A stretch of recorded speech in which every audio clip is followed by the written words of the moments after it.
Assalamualaikum warahmatullahi wabarakatuh. Perkenalkan, nama saya Oviat Sabila Rifai dengan NPM 203 107 15175.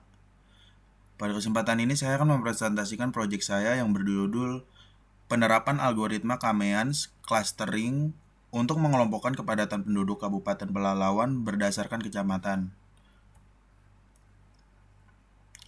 Latar belakang proyek ini berangkat dari 4 hal. Yang pertama ada pertumbuhan penduduk yang terus meningkat, menuntut penyediaan infrastruktur, kesehatan, dan pendidikan yang memadai. Kedua, setiap kecamatan di Kabupaten Pelalawan memiliki luas wilayah dan karakteristik yang berbeda, sehingga tingkat kepadatan penduduknya pun tidak merata. Ketiga, data penduduk dari BPS selama ini hanya disajikan dalam bentuk tabel statistik, sehingga menyulitkan proses analisis dan perbandingan antar kecamatan secara manual. Keempat, oleh karena itu saya menggunakan pendekatan data mining, khususnya teknik clustering dengan algoritma Kameans, untuk mengelompokkan kecamatan berdasarkan tingkat kepadatan penduduknya. Berdasarkan latar belakang tersebut, ini ada 3 rumusan masalah dalam proyek ini. Yang pertama itu bagaimana menerapkan algoritma Kameans clustering untuk mengelompokkan kepadatan penduduk Kabupaten Pelalawan berdasarkan kecamatan. Bagaimana hasil pengelompokan tingkat kepadatan penduduk pada setiap kecamatan. Bagaimana hasil tersebut dapat digunakan untuk mendukung pengambilan keputusan pemerataan pembangunan. Sejalan dengan itu, tujuan proyek ini adalah menerapkan algoritma Kameans untuk mengelompokkan data, mengetahui hasil pengelompokan ke dalam kategori tinggi, sedang, dan rendah, serta menghasilkan informasi yang bisa menjadi bahan pertimbangan pemerintah daerah dalam perencanaan pembangunan. Dari sisi manfaat, sejarah akademis proyek ini menjadi contoh penerapan data mining dan bahan pembelajaran tahapan clustering Kameans. Secara praktis, hasil proyek ini dapat membantu pemerintah daerah mengidentifikasi kepadatan penduduk untuk pemerataan infrastruktur dan pelayanan publik. Adapun ruang lingkup proyek dibatasi pada data pendudukan per kecamatan dari BPS, yaitu nama kecamatan, jumlah penduduk, dan luas wilayah. Menggunakan tahapan CRIPS DM secara lengkap dengan output berupa 3 kelompok kepadatan, tinggi, sedang, dan rendah, proyek ini tidak membahas faktor sosial, ekonomi, atau kebijakan pemerintah. Penelitian ini menggunakan metodologi CRISP-DM atau Cross Industry Standard Process for Data Mining yang terdiri dari 6 tahap. Ada business, understanding, data preparation, modeling, evaluation, dan deployment. Business understanding digunakan untuk memahami permasalahan kepadatan penduduk yang tidak merata. Data understanding untuk memahami karakter dataset, data preparation untuk membersihkan dan menyiapkan data, modeling untuk menerapkan algoritma Kameans, evaluation untuk mengukur kualitas hasil clustering menggunakan Silhouette Score, dan terakhir deployment, yaitu menyajikan hasil dalam bentuk visualisasi yang mudah dipahami. Data yang saya gunakan berasal dari Badan Pusat Statistika Kabupaten Pelalawan, terdiri dari 48 baris data, mempresentasikan kombinasi kecamatan dan jenis kelamin dengan 9 kolom atribut mencakup data tahun 2023 dan 2024. Atribut yang tersedia antara lain kecamatan, jenis kelamin, jumlah penduduk bulan Januari sampai Juni, serta kolom Juli sampai Desember yang ternyata seluruhnya kosong atau missing value. Setelah pemeriksaan, dataset ini juga tidak memiliki data duplikat, sehingga kualitas datanya cukup baik untuk diproses lebih lanjut. Pada tahap data preparation, saya melakukan 4 langkah. Pertama, data cleaning, memeriksa missing value dan ditemukan kolom Juli hingga Desember seluruhnya kosong sehingga dihapus. Kedua, seleksi atribut. Atribut kategorikal seperti kecamatan, jenis kelamin, dan tahun tidak digunakan dalam proses clustering. Hanya atribut numerik Januari sampai Juni yang dipakai. Ketiga, normalisasi data menggunakan metode max scaling yang mengubah seluruh nilai atribut ke rentang 0 sampai 1 agar skalanya seimbang saat dihitung jaraknya. Keempat, dataset akhirnya siap dengan 6 atribut numerik dalam rentang 0 sampai 1.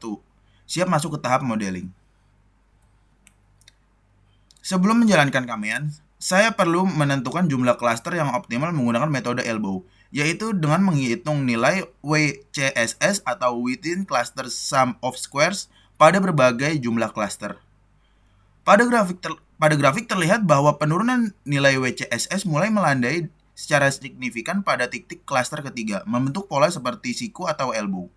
Oleh karena itu, saya memilih K3 sebagai jumlah klaster yang digunakan pada proses clustering selanjutnya.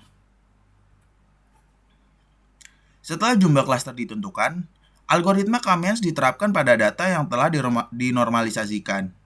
Menggunakan perhitungan jarak Euclidean distance, hasilnya terbentuk 3 klaster. Klaster 0 dengan karakteristik kecamatan Pelalawan, Bunut, Bandar Sekijang, dan Bandar Petalang. Klaster 1 dengan kecamatan Ukui, Pangkalan Kerinci, dan Pangkalan Kuras. Serta klaster 2 dengan kecamatan seperti Pangkalan Lesung, Langgam, Kerumutan, dan Kuala Kampar. Dari hasil clustering, klaster 2 memiliki anggota terbanyak yaitu 20 data atau sekitar 41,67%. Diikuti dengan klaster 0 dengan 19 data atau 39,58%. Sedangkan klaster 1 memiliki anggota paling sedikit yaitu 9 data atau 18,75%. Perbedaan jumlah anggota ini wajar, karena K-means mengelompokkan data berdasarkan tingkat kemiripan karakteristik, bukan berdasarkan pembagian jumlah data yang sama, rata. Visualisasi scatter plot ini menunjukkan sebaran data yang telah dikelompokkan ke dalam 3 warna berbeda dengan titik X berwarna merah sebagai centroid atau pusat masing-masing klaster. Klaster dengan nilai rata-rata paling tinggi menggambarkan kecamatan dengan jumlah penduduk relatif lebih besar, sedangkan klaster dengan nilai rata-rata paling rendah menggambarkan kecamatan dengan jumlah penduduk lebih sedikit. Pemisah antar klaster yang cukup jelas ini membuktikan bahwa algoritma K-means bekerja berdasarkan kemiripan data, bukan berdasarkan nama kecamatan. Untuk mengukur kualitas hasil clustering, saya menggunakan metode Silhouette Score. Dengan rentang nilai min 1 sampai 1, semakin mendekati 1, semakin baik kualitas pengelompokannya. Hasil perhitungan menunjukkan nilai Silhouette Score sebesar 0,706.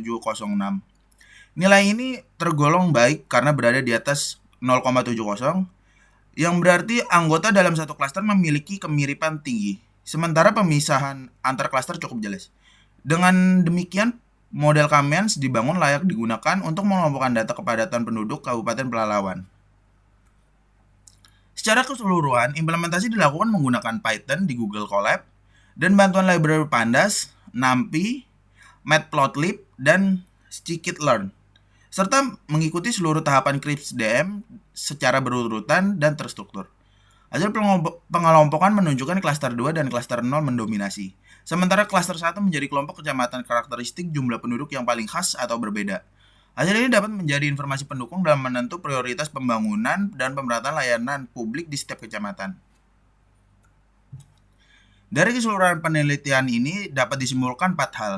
Yang pertama, algoritma K-means clustering berhasil ditetapkan mengikuti tahapan CRISP-DM secara lengkap. Yang kedua, data berhasil dikelompokkan menjadi 3 klaster, yaitu klaster 0 sebanyak 19 data, klaster 1 sebanyak 9 data, dan klaster 2 sebanyak 20 data. Evaluasi Silhouette Score sebesar 0,706 membuktikan kualitas clustering yang baik. Hasil penelitian ini diharapkan dapat menjadi rujukan pemerintah daerah dalam pemerataan pembangunan dan pelayanan publik berbasis data. Untuk mengembangkan penelitian selanjutnya, saya memberikan 4 saran, yaitu yang pertama, menggunakan data dengan periode yang lebih panjang agar perubahan kepadatan penduduk dari waktu ke waktu terlihat. Yang kedua, menambahkan atribut lain seperti luas wilayah, jumlah kepala keluarga, atau faktor sosial ekonomi untuk analisis yang seperti komprehensif. Yang ketiga, membandingkan algoritma K-means dengan metode clustering lain seperti hierarchical clustering, DBScan, atau fuzzy K-means. Yang keempat, mengembangkan hasil penelitian ini menjadi sistem informasi atau dashboard interaktif berbasis web agar lebih mudah dimanfaatkan oleh pemerintah maupun masyarakat. Demikian presentasi saya. Kurang lebihnya mohon maaf. Wassalamualaikum warahmatullahi wabarakatuh.